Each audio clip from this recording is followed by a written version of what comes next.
My thinking about boys particularly is really influenced by a couple of things. One is research on resilience, the ability to overcome adversity.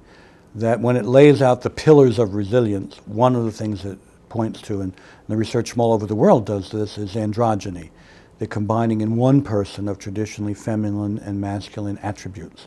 And it sort of makes sense to say, what's more adaptive, having both hands free or one hand tied behind your back?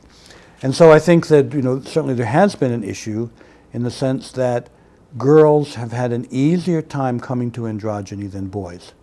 I mean, it's sort of, it's a gross symbolism, but women can wear pants or skirts, and men can only wear pants.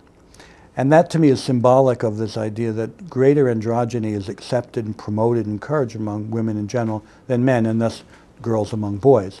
So I think there is a legitimate concern there that since the world is so challenging and demanding, kids need all the resilience they can get.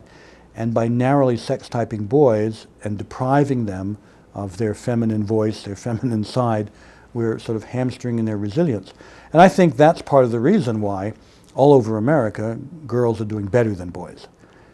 My university has a gender-blind acceptance policy, and we've got 65-70% girls, women, because girls and women are more competent because we've taken away the impediments and allowed them to sort of approach the world with both hands, but a lot of the boys are still got that one hand tied behind them. It's particularly true among kids who have a lot of other risk factors.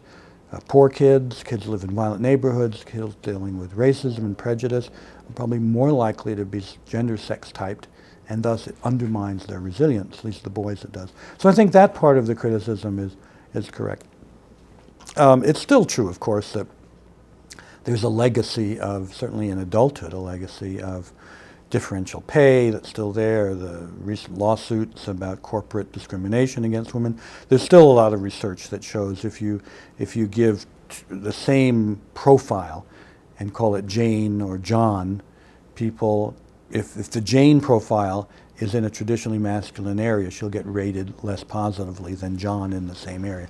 So there's all that sort of thing. But it has come a long way, certainly.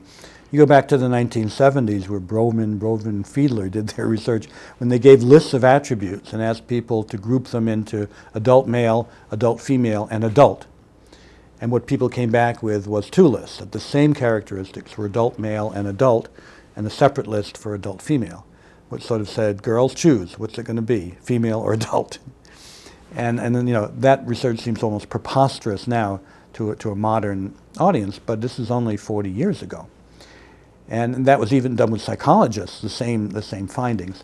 So there has been a lot of freeing up, but I think it has been much more freeing up for girls and women than it has been freeing up for boys and men, notwithstanding the reality of patriarchy and all of that sort of stuff that still has a residual power.